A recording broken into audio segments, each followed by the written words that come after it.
your hat, it's time to go. Hi, I'm Madame Pamita, and this is Madame Pamita's Parlor of Wonders. You can find me online at parlorofwonders.com. In this YouTube video episode, I'm going to be showing you how to work with this. It's called a Rose of Jericho, and it's the money miracle plant. It is a plant that is like a tumbleweed that grows in the Middle East in the deserts. The deserts like the Sahara, deserts of Iraq, and so on. And it is a magical plant. I'm going to show you why it's magical.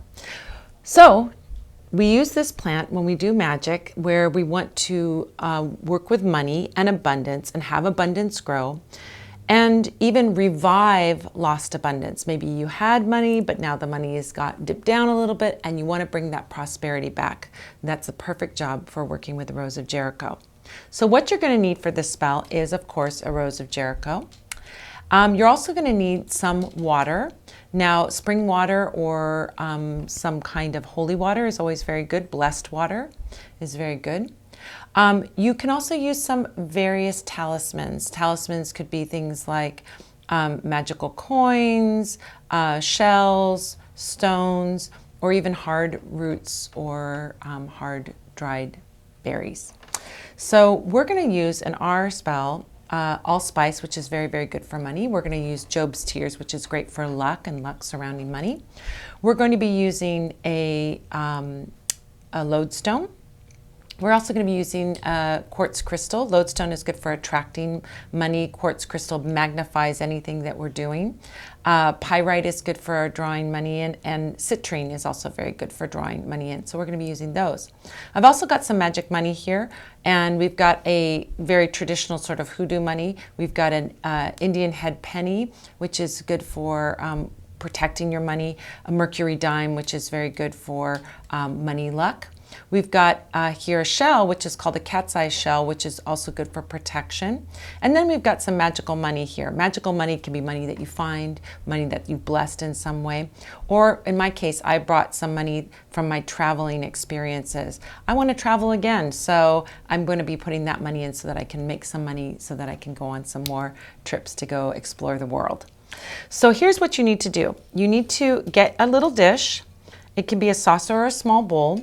And you're going to take your holy water, your blessed water, your spring water, and you're going to pour that in to the dish. You don't need too much, maybe 1/4 of an inch or less than a 1/2 inch of water.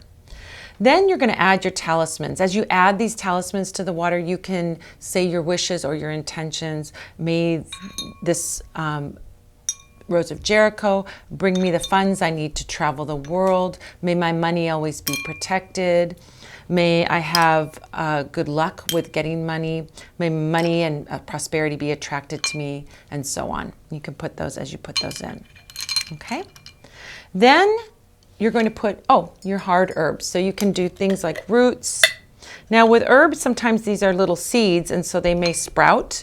So you may have to replace them from time to time. We put that allspice in there to attract money, and we put the Job's Tears in to bring good luck. So there we go. So you might have to replace those herbs, but the other talismans you won't have to replace. You just put those in once. All right, and then on a Friday, it's a great day to do money work and prosperity work. You're going to put that Rose of Jericho in that little dish of water. Now, say a prayer over it, say an intention over it. You can put a petition paper under the dish, however you want to work with it. But here's the magic. This is what happens. After a couple of days, a day or two, actually usually on the first day, your Rose of Jericho is going to start to look like this. This is what a rose, that becomes this. We see the Rose of Jericho open up and come back to life. It is a super magical plant, and this is why we use it for situations where we want our money to prosper. What was dry and sort of dried up, we want to turn back into something that is vibrant, green, and alive. And so add a little water every day, a little of that spring water, that holy water, to your Rose of Jericho every day. Keep it going. When you're done working with the Rose of Jericho, take it out of the water. It will dry up and it will look like this again. Then, when you're ready to do some more money magic, you put it back in water again. It can go like that over and over again. It is a super, super magical plant, a really powerful talisman for attracting and drawing in money and prosperity. So, thank you so much for sharing this with me, being here with me on this magical journey. I hope that you like this video and you'd like to see more. And if you'd like to see more, be sure to press the subscribe button down here below. And thank you again for joining me. I'm Madam Pamita. You can always find me online at parlorofwonders.com.